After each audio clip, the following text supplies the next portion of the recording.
I have joining me today Colonel Douglas Macgregor to go over a range of issues from international situations to local situations. Colonel Macgregor, thank you for joining me today. Sure, happy to be with you. So, as you know, a couple of days ago at 4 in the morning, the Senate banded together to pass this $95 billion security bill to give money to Ukraine, Israel, and Taiwan. Over 20 Republican senators locked arms with Democrats and said, hey, let's go ahead and strip out all the money for our own national security, our own border. Let's strip out money for veterans, seniors, children. What are your thoughts on this? And is this a prime example of the military-industrial complex that General Eisenhower warned us about? Well, I think there are several things. It reaffirms that the people in Washington are largely disinterested in what the American people need or want. They're completely unresponsive to real national needs. We don't need to fund Ukraine any longer. We never needed to do so to begin with, but now it's patently obvious to even the casual observer that Ukraine is in ruins. That war is lost. And if there was a shred of humanity in anyone in Washington, D.C., we would work to stop this terrible war immediately. All it's done is pile up hundreds of thousands of dead Ukrainians, destroyed the economy, destroyed the country. The Russians have exerted enormous restraint. They're not pushing as fast as they could to the Dnieper River because they would like to see a settlement. And obviously, there's no interest in really crossing that river into the West because they don't want to rule Ukrainians. And the real Ukrainians, from an ethnic, cultural, and linguistic standpoint, are overwhelmingly west of that river. And they've had bad experiences with that in the past. Ultimately, what the Russians want to do is get back to business with the rest of the world, particularly the Europeans, with whom they had good relations, especially the Germans. So this is evidence that, nobody well, I shouldn't say nobody, but the overwhelming majority of people sitting in the Senate are just responding to their donors. They're looking at what puts cash into their pockets. They have some interest in their constituents insofar as they want to keep assembly lines humming, producing weapons that can ultimately be sent to Ukraine. But keep in mind that most of the money will go towards equipment that has to be built. Our stocks are depleted. We don't have very much to send without completely endangering our own security. So that means that most of this money goes into production that the Ukrainians, assuming that there are any left in a year, will not see for a year. So how serious can they be? The notion that we should spend money on Taiwan at this point for defense and supposedly in the Western Pacific on the assumption that the Chinese are aggressive is just pure unadulterated nonsense. No one in China is going to invade Taiwan. There's no danger to Taiwan unless we put missiles on Taiwan and troops on Taiwan and equipment on Taiwan and threaten China. So that's a shibboleth. That's an empty horse from the beginning. And then you mentioned Israel. Well, Israel's economy is in ruins. And if we were not to send billions of dollars there right now, the entire economy would collapse. Remember, they've had to move most of their manpower that would otherwise be productively employed in the economy into the military. And they're rapidly developing a multi-front war. So this thing in Israel is actually beginning to run out of control, though people in Washington don't seem to understand it. I think their assumption is that the war will end whenever the Israelis decide they've killed enough Arabs, but they don't really understand the length and breadth of the disaster that is emerging in the region. That's another matter. So the bottom line is the American people had better just come to terms with the reality that they are not represented in Washington. There's far more interest in diluting our national identity, culture, way of life, weakening the population's cohesion, our society's cohesion, by bringing in millions and millions of people that we know nothing about from places with which we have nothing in common than they are in the actual health and welfare and security of the American people. In fact, somebody said to me quite recently, well, you keep talking about the American people. Who are they? Well, I think you're an American. I think I'm an American. how many of us are left out there who simply see ourselves as Americans, who think in terms of what's in the country's interest, what's best for it? I don't know. I still think there's a lot left of us, but you'd never know it in Washington because there certainly isn't much interest in this. Yeah, yeah. The thing that gets somewhat confusing for me is they want to send all these billions of dollars of taxpayer money or borrowed money, but from a very simplistic point of view, it seems like we're sending money to get Ukrainians killed, and we're giving Israel money to get Arabs killed.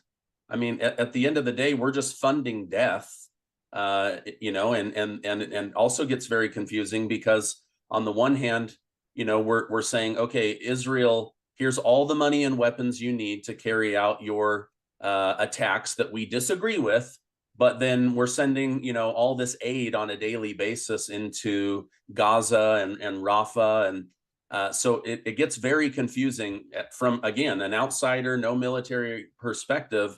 It just seems like we're just funding death.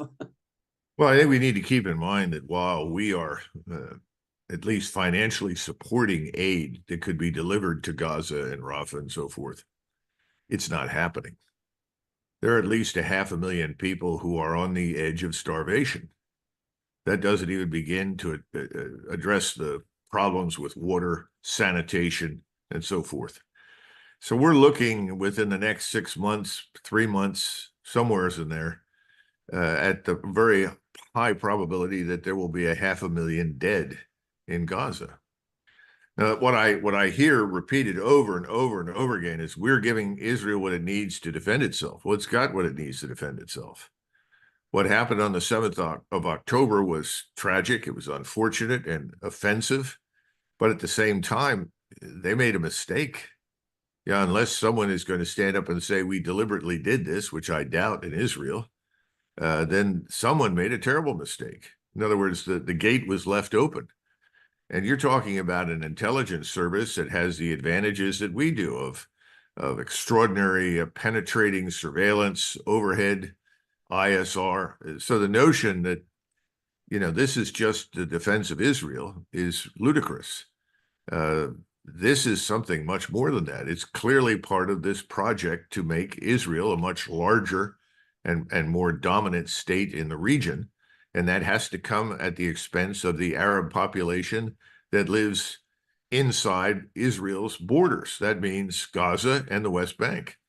Nobody ever brings up the West Bank. There are thousands of Arabs that are being held without trial that have just been picked up and randomly shoved into prisons.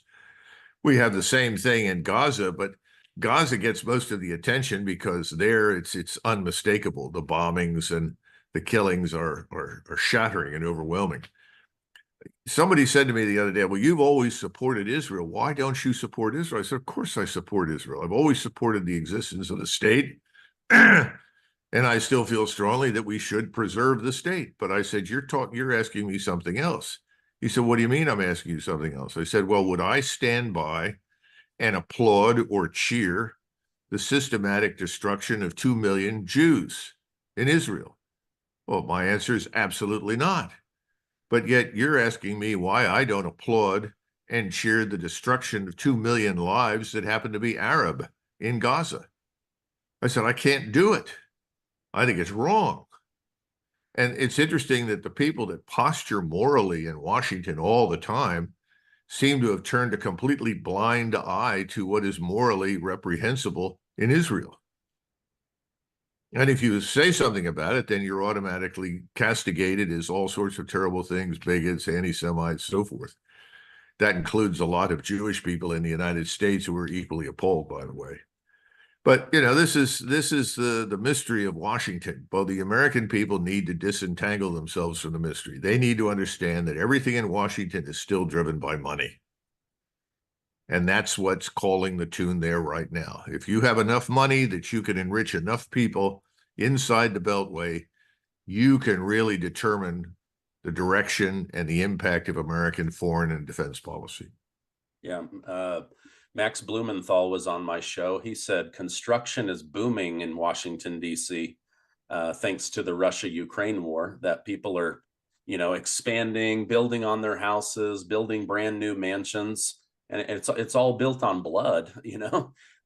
This money gets funneled back to corporate donors, military contractors. These are Mitch McConnell's words, not mine. Oh, don't worry, that money doesn't go to Ukraine. It goes to weapons makers. Well, that's the problem. It's this vicious cycle of, and I like how you separate the people, the voter, the constituent from the donor. When you first said donor, my mind goes to, the people that give, a couple bucks here and there, but no, you're talking about the corporate donors who give and then expect those favors to be called at some point during somebody's time in office. I like to call them billionaire oligarchs. We have oligarchs in Eastern Europe and Ukraine and Russia. We talk about them all the time. I would say that Putin has either eliminated or tamed the oligarchs to the point where they are now aligned with Russian national interest. We haven't. Our oligarchs are on a different planet. They don't even live in the same country that the rest of us do. Yeah. Ooh, go. Okay. Around the same time that this $95 billion security for everybody else bill was passed, House Republicans came together and impeached Department of Homeland Security head Alejandro Mayorkas.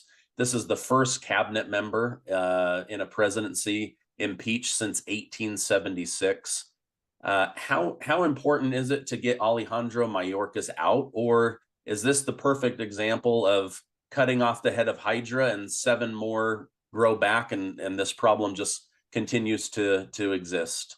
Well, given the split that you just described in the Senate in terms of its willingness to vote all of these subsidies for everyone and everything beyond the borders of the United States, you might as well come to terms with the reality that this is cosmetic. Mayorkas isn't going anywhere. He's close friends with Chuck Schumer, and he's part of Chuck Schumer's cheerleading audience.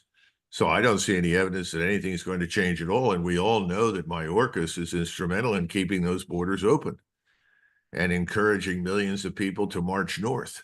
He's seen the camps that exist on the ground in Darien down in Panama. We have Chinese camps. We have African camps and Arab camps and so forth and so on. In other words, facilities built for people coming into Panama from around the world. We see buses that show up and move people around. We see them then move all the way to the Mexican border. We know the kinds of horrific acts that are committed against women and children on the way up. Nobody pays attention to it. And then once they arrive, we hand them a check, we give them a cell phone, and then free tickets to wherever they want to go. And all of the airlines are told to fly these people wherever they want to go. The bus terminals are told to pick them up and take them.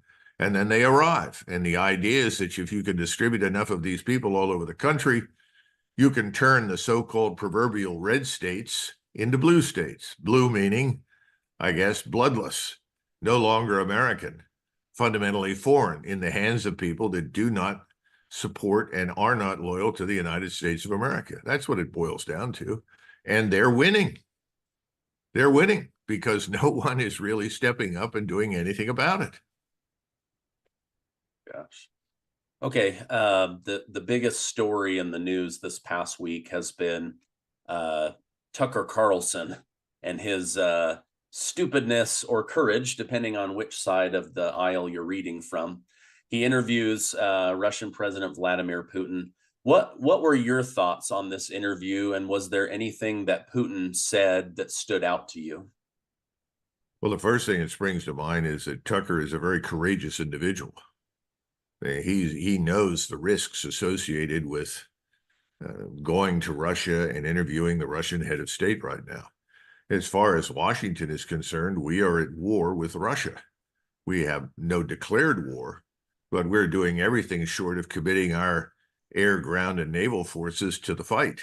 What we've done is commit lots of advisors and clandestine individuals to support and make equipment work and systems work for the Ukrainians, and at the same time, huge quantities of money. So he's in a difficult position because from the vantage point of this government and most people in Washington, he's undermining the effort because he's gone to ask the foreign head of state for the truth. What is it? Why? What are you in this for? What is this really about? Everything I heard from Putin, I consider to be true and accurate, with the exception of one area where I was disappointed but not surprised.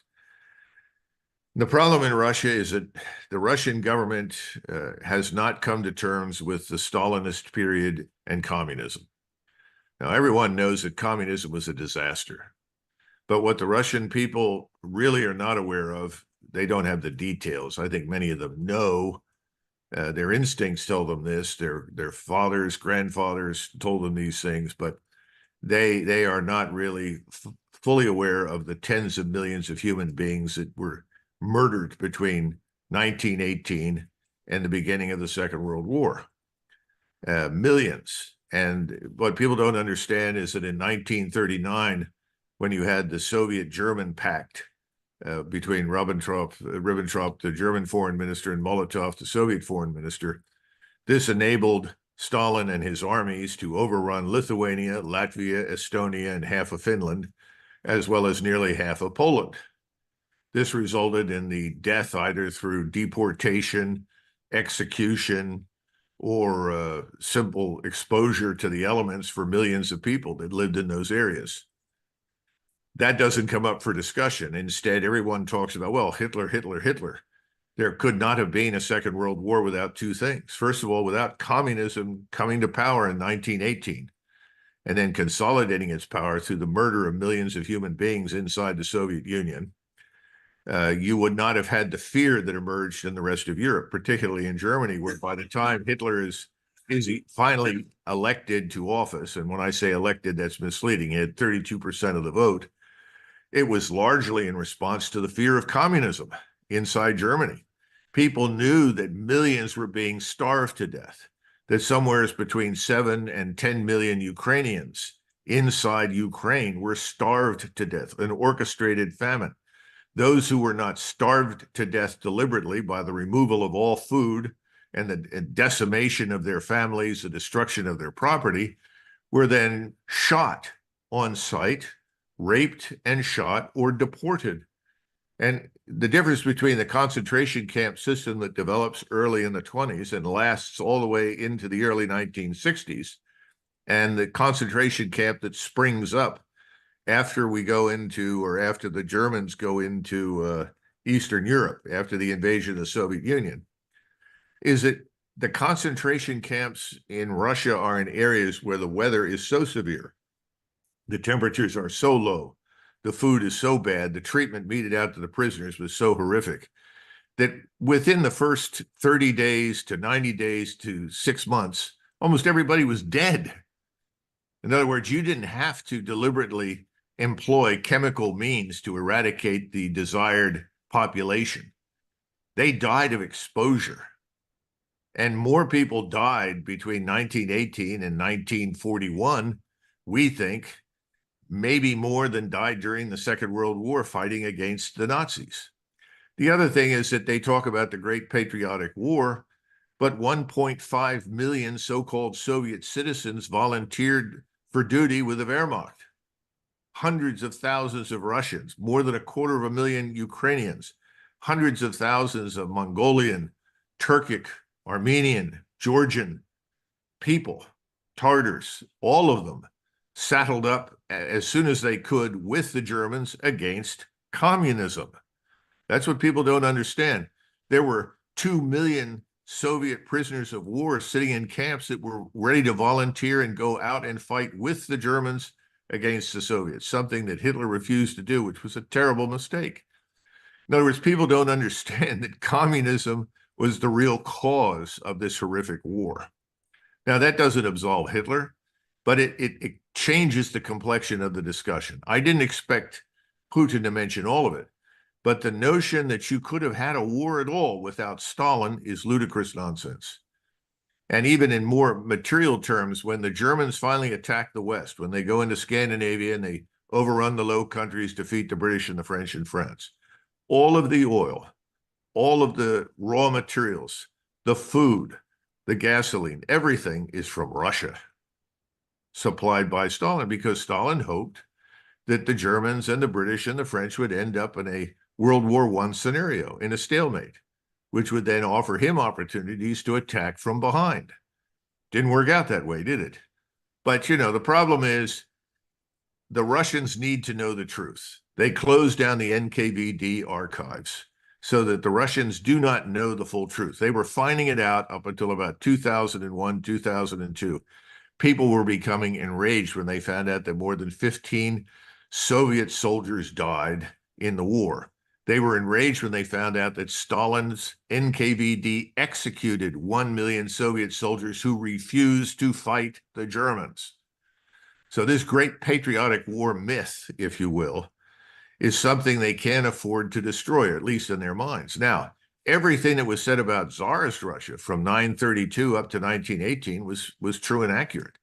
And however many mistakes the Tsars may have made, and however inhumane from time to time may have been, compared with what followed them, they were wild-eyed humanitarians.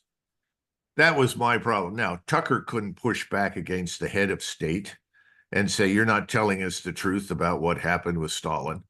That was beyond the scope of this thing. But I'm disappointed that no one in Russia will stand up and tell the truth. Stop pretending that there was something good that happened under communism. There wasn't. It was the evil empire. The good news is that today's Russia has nothing in common with it. And if anything, it looks more like Tsarist Russia, only with a much more humanitarian face and a much higher standard of living. We should all be grateful for that, and they should take great pride in that. That's my personal frustration, that the truth just hasn't hit the light. Gotcha. Oh, wow. Interesting. Yeah, I've seen many journalists that have come down hard on Tucker Carlson for not pushing back more or not bringing up the big questions. But when was the last time they were like in the Kremlin surrounded by soldiers? I would be pretty intimidated to go down paths that might get me in trouble while I'm stuck in a foreign nation. Well, keep in mind something when he says the big questions for us are different. I mean, quite frankly, if Putin had wanted to, he could have started his rendition of history since 1989. That's really what's vitally important to us. And what he said was true. We goaded Russia into attacking eastern Ukraine. We made it impossible for them to stand by and do nothing. They had begged us privately, whatever you do, don't expand NATO to our borders. Don't do it. They tolerated the expansion into Poland, a state with a population that historically is incurably anti-Russian. I mean, the first thing that happened when Napoleon Bonaparte showed up is that he was joined by 50,000 Polish soldiers. And Poland didn't have 50,000 soldiers. So where did they come from? The population rose up and joined. And the Poles were in the forefront of urging Bonaparte to march on Moscow. So why, the first question is, in my mind at the time, I like the Poles, but why would we bring the Poles into NATO? I wouldn't have done it for the simple reason that it was a catalyst for conflict with Russia. Well, we did. We brought them in, along with Lithuania, Latvia, Estonia, all of whom have unhappy histories because of communism. Now, my point is this. He could have spoken about that, and he did, not as vociferously as I have, but he made the point that we had asked you not to do that. And it became clear that Ukraine was being transformed into this dagger pointed at our throats. I was glad that that came out and that was true. The big questions are not, well, Mr. Putin, why are you evil? Mr. Putin, why do you want to attack the West? That's all nonsense. That is just irrelevant nonsense. The other thing is that he pointed something out that I think we should all take note of. He said, what are you doing in Ukraine? What is there here for you? You have problems at home. Look at your $34 trillion debt. He said 33, it's actually 34.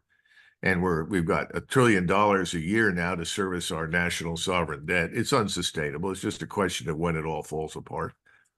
And he says, what's your interest here? Why are you doing this? You have other fish to fry, so to say. In other words, why are you meddling in the internal affairs of others? And that's what we've been doing for 50 years off and on. It's got to stop. And the justification for meddling is, well, you're not sufficiently democratic. Well, I think a lot of people looking at the United States today are wondering about our republic and just how democratic it is. That's another matter. But we got to get back to Washington and Hamilton, who made the argument that America should become the world's engine of prosperity. And if we are successful with our government, with our economy, people all over the world will admire us and they'll want to emulate us. And that was in response to Jefferson, who, like the French Revolution at the time, wanted to export revolution at the point of a bayonet. Washington and Hamilton said, if we're going to export revolution, let's do it peacefully along the lines that I just described. Let's show people just how good it can be, and others will say, yeah, right, they've got a good model. Let's pick it up and emulate it. We've done the opposite, and now we're increasingly isolated in the world. Yeah. The things that stood out to me were exactly what you brought up, where Putin is like, he leans back, he's like kind of confused. He's like, why are you guys funding Ukraine? You've got, 33 trillion in debt, your borders being invaded, you've got more problems with your politicians than any other country that we are monitoring. Do you think that sometimes the world has a more clear picture of the corruption within DC than than even the American people have? Well, I've asked that question, and members of my family have traveled recently to Europe, and they tell me that our brand, remarkably, is still not severely damaged, that people still do impute a degree of decency and respect to the United States that it has not shown others, and that our military power is intact, which it's not. Our brand has not yet suffered grievously, despite the obvious failures. Maybe that's because America still remains something that the world wants to believe in. In other words, they want to believe that the things that we tell people we are really are true, when in reality we know America is flawed. Every society is flawed. There's no perfect society. And I think it was the other message that Putin had. You're imperfect. We're imperfect. Why are you doing this? But we've lost our sense of humility if we ever had it. We've replaced it with arrogance and ignorance, and that's where we are. But no, the whole world hasn't figured it out, but they're getting there. Yeah. Another thing that stood out to me was, and I don't think this was theatrics. I mean, I don't know how to read, the Russian face very well, but Putin seemed genuinely confused why NATO and the United States haven't tried harder to seek for peace and to end the conflict. And then he went into great detail about how they had already drafted this peace agreement, and that Russia had signed their side, and that there were parts of the Ukraine side that had been signed, and that they were trying to get other parts signed off, and they were ready to go. And then under the direction of Joe Biden, UK Prime Minister Boris Johnson shows up and ends the whole thing. And then Putin kind of lays it at his feet, where it's like, listen, you guys are the ones that interrupted the peace process. But he seemed genuinely confused why we haven't sought for peace more. Of course, now Boris Johnson is saying that Tucker Carlson is a traitor to humanity and to the West, because he's trying to maybe absolve himself of 500,000 people being dead because of his interference. But you and I have covered that story extensively, but it may have been the first time, 100 million people heard that those peace deals were happening, and that the United States and the United Kingdom blew those up. Yes, I don't think people are aware of all the facts on that subject. I think more broadly, we need to understand that his rendition of history, when he starts in 932 up to the present, he's reminding people of several things. First of all, Russia has endured terrible wars over many centuries. Not all of those wars have gone well for Russia, obviously. and millions have suffered. But at the end of the day, the Russian state remains. He's saying, we are Russians. We're not going anywhere. We live here. There are 140 million of us. You need to come to terms with that and stop pretending that somehow or another you can disband us. You can divide us into smaller regions and rule us. It's not going to happen. We are here. We're not going anywhere. I think that's an important message for us. We've lost sight of this business of national identity and culture and language and religion, how important those things are, how they make up the national identities of most states and most peoples. We've watched ours diluted to the point now where national monuments, many of which were put up after the Civil War as a means of reconciliation between the North and the South, are being dismantled and destroyed, where monuments to Lincoln, to Jefferson, and Washington and others are defaced or being removed. We stand around and we shake our heads, but we let our government do these things. These things are impossible in Russia. That's the first thing. The second thing is he's trying to make the point that the Ukrainians, the people that live in this place called Ukraine, are different, but they've lived next to the Russians for a very long time. They are both overwhelmingly Russian Orthodox Christians. In other words, we would say in the United States, just Orthodox Christians, but they have been part of effectively the same state for same church for centuries. There has never been a desire in Moscow in the 1990s or now to destroy or to eliminate Ukrainians. Far from it. They want to get along with the Ukrainians. Now, we can talk about, what happened in the past, and I mentioned that. And we in the West have exploited that ugly history to try and stir up anti-Russian sentiment. But he doesn't see the people living in Ukraine as an enemy. He has never wanted to kill large numbers of them. If you want to compare and contrast warfare right now, if you see what's happening in Gaza, that is clear and unambiguous evidence for absolute hatred. Do you understand me? Real hatred that is aimed at the Arabs to destroy them, to eliminate them. That's not present in Moscow vis-a-vis Ukraine. They want this war to end. They want a reconciliation. And he said at some point this will end, and these two peoples will once again return to a state of mutual respect and understanding. I think he's right. They probably will. We're doing everything we can to prevent that. But if he were interested in doing to the Ukrainians what the Israelis are doing to the Arabs, we would have seen a very different war, because he's always had the military power potential to utterly devastate and destroy Ukraine.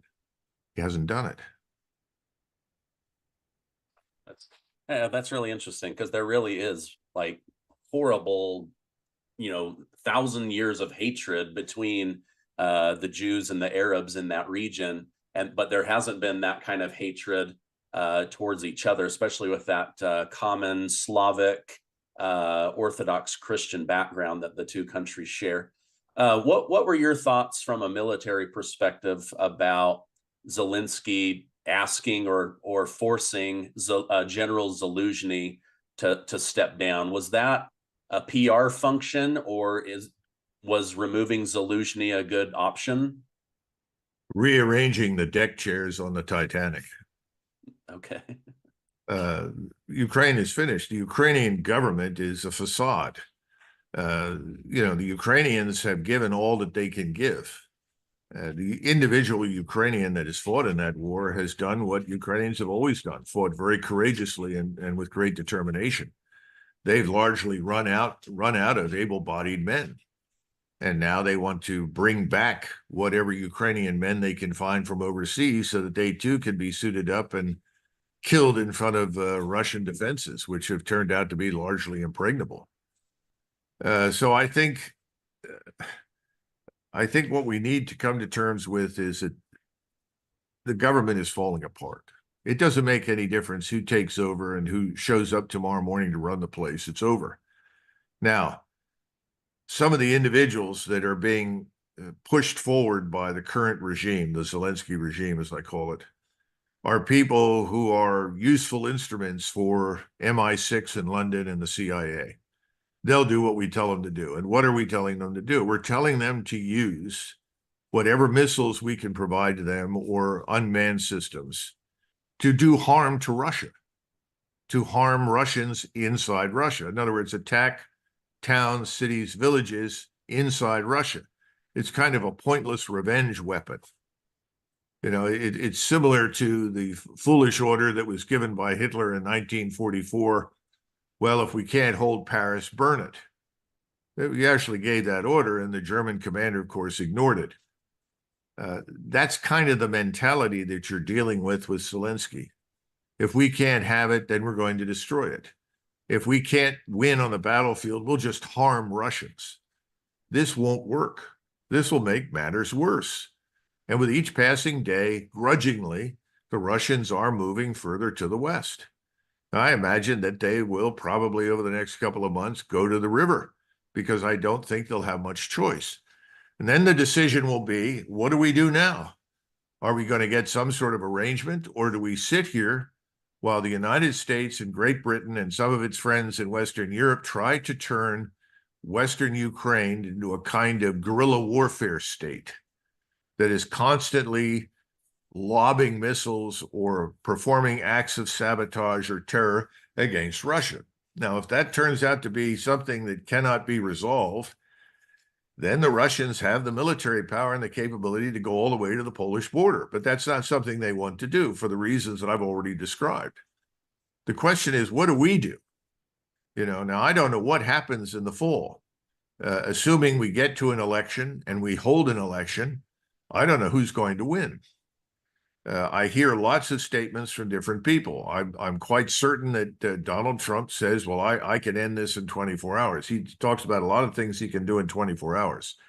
There's a lot of history to suggest that just about nothing can be done in 24 hours. So whatever you decide to do will take months. I think RFK Jr. is trying to say the same thing. If I'm there, I'll put an end to this and so forth. But again, it's going to take time. And remember that if you're sitting in Moscow, the first question you have to ask is, why should I believe anything the Americans say at all?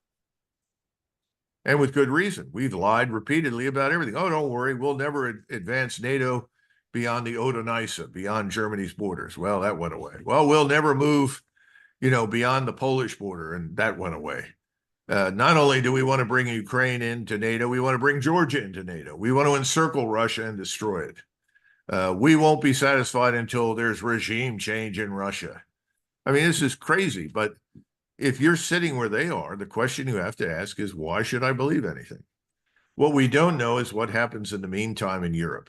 How much longer will the governments in Germany and France and other countries last? Most importantly, frankly, in Germany and Poland. Right now, the Poles have a government that is an EU transplant. I don't think it's going to last because I don't think the Poles want it. So I think we could see some change there sooner rather than later. In Germany, it's hard to tell. I'm always astonished at the readiness and the willingness of the Germans to follow bad government to the bitter end, even if it costs them their standard of living, their prosperity, their health, their economy. But they have a history of this, as we know. They did this up to the bitter end in 1945. They seem to be doing the same thing with Scholz and his crew, who are awful. I mean, why would you want to turn away better relations with Russia that would provide you with the energy you need more cheaply, more readily than you're going to get anywhere else, especially when the Russians want and need your products? In other words, this is a symbiotic relationship. This is something that's worked well for Germany and Russia for centuries. If you go back over the last 300 or 400 years of history in Europe, the two world wars are really anomalous. They're not the standard. The standard is cooperation for reasons of common sense, rationality, and economics. So when will this change? I don't know, but I think the Russians are still looking for change in Europe first. And they're very suspicious of our ability to change anything. I mean, if you've listened to Putin before, he has said, I've known many presidents and I've liked them and gotten along with them. And you know what? It made no difference. And he's not wrong. And while Donald Trump was president, it made no difference. So if he's going to come to power in the fall, or RFK Jr. comes to power in the fall, they're going to have to make a clean sweep of Washington. You really do. You literally need to fire everybody in the Departments of Defense, the Department of State, the Department of Education, the Department of Energy. It's all got to go. In some cases, you may want to disband as much as possible. The intelligence agencies are similar. You've got to start with a clean sheet. That's very difficult to do. And until I see evidence for new blood, in other words, rosters with names of people on it who are not swampists, who are not swamp creatures, who have no experience in the swamp, I'm very skeptical. I keep telling people, anybody who comes out of the Ivy League schools right now or the service academies are effectively poison. They're woke. They're part of the problem. Don't go back to those places. It's like drawing poison from the poison well and drink more of it. You've got to get out of the Beltway. You've got to go out into America. And I hear people say, well, you've got to find people who are qualified. Well, if you're telling me the bunch that's been running the show for decades is qualified, we're in a lot of trouble because I don't see much evidence for it. We're better off, going to Kansas, Nebraska, Oregon, wherever, and find people who actually care about the country. People who say, I'm an American. I want the best for my country. Hire him, hire her, put them in charge. We have a much better chance of things going well there than we do right now with anybody inside the Beltway. Yeah. Wow. Well, your common sense is appreciated. The only difference I could really see with RFK Jr. and Trump compared to Biden is I believe Trump and RFK Jr. would be trying to get on the phone with Russia and at least communicate, where one thing that I took away from this interview was Putin hasn't really communicated with Biden in over 20 months, it sounds like.